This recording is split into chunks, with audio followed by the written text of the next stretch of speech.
Palawan Heritage Center ay isang sentro ng kultura at kasaysayan na matatagpuan sa Fernandez Street, Barangay Tanglao, Puerto Princesa City. Binuksan ito noong Pebrero 2012 upang ipakita ang mayamang kultura at kasaysayan ng Palawan, lalo na ng mga katutubong tribo tulad ng Tagbanwa, Batak at Palauan. Ang layunin nito ay itaguyod ang pagpapahalaga sa kultura ng mga katutubo at turuan ang mga tao tungkol sa kahalagahan ng pamana ng Palawan. Makikita sa sentro ang mga sinaunang kagamitan tulad ng lumang kasuotan, kagamitang pangkultura at likhang sining ng mga katutubo. Alam niyo ba na ang Palawan Heritage Center ay hindi lang basta museo, kundi isang buhay na alaala ng ating kasaysayan?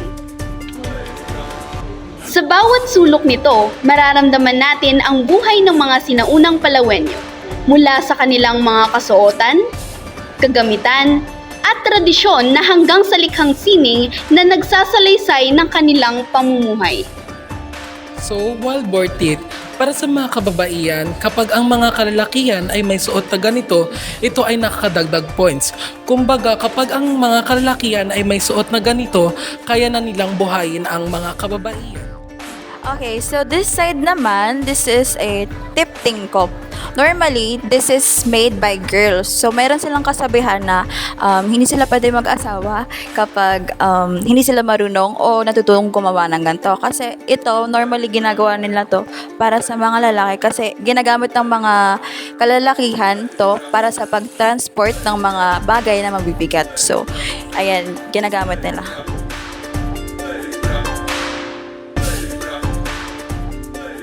This is the replica of Manunggal jar.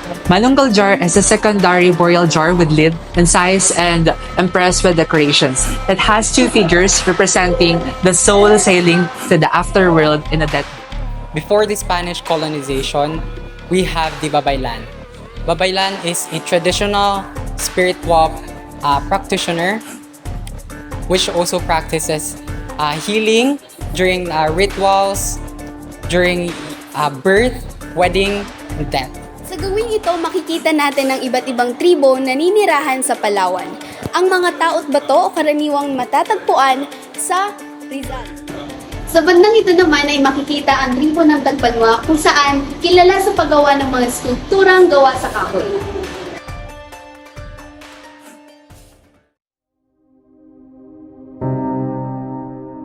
Sa paglipas ng panahon, ang Palawan Heritage Center ay nananatiling isang mahalagang bahagi ng ating kultura at kasaysayan.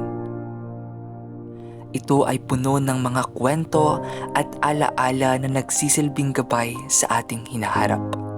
Kailangan talaga i-preserve natin yung mga heritage, yung mga cultural heritage at saka yung mga kasaysayan natin is doon mo makikita. Halimbawa yung replica, may replica doon ng Manunggal jar, yung mga libro noon, yung mga sulat ko yun noon, yung mga kanta na kumpay. Ang kasaysayan ay hindi lamang mga salita sa libro. Ito ay mga kwento na ating dinadala. Dapat pangalagaan natin, palawakin natin kung ano ang meron sa ating museo. Kasi ito yung nagsasalamin kung ano tayo dati. At saka ito rin ang magde-define kung ano ang meron tayo ngayon. Okay? So maiintindihan natin once na nakapunta tayo sa isang museo. Naway patuloy nating yakapin ang mga kwentong ito at ating pagyamanin. My experience sa Palawan Heritage Center was very amazing. First, we are introduced with the rich culture of Palawan. Inintroduce yung area ng North and South, the types of tribes that we have here, especially the most dominant is the Cuyunons, located sa Puyo Islands. I also learned during the orientation or the introduction yung mga historical occurrence in Puerto Princesa. First, yung Spanish colonization. Second is the American Next is the Japanese period. So, meron tayo ditong various places. Nandiyan yung Plaza Cuartel na kung saan nangyari nung Japanese period yung pag-burn sa mga American prisoners. Minasacre sila ng mga Japanese. This is according to the instructor na nagtuturo sa amin kanina. I also learned yung pinakagusto ko talaga doon is yung sa Babaylan. Kasi Babaylan was gender fluid. So before the Spanish colonization, Philippines is accepting the queer and open sila sa gender fluids.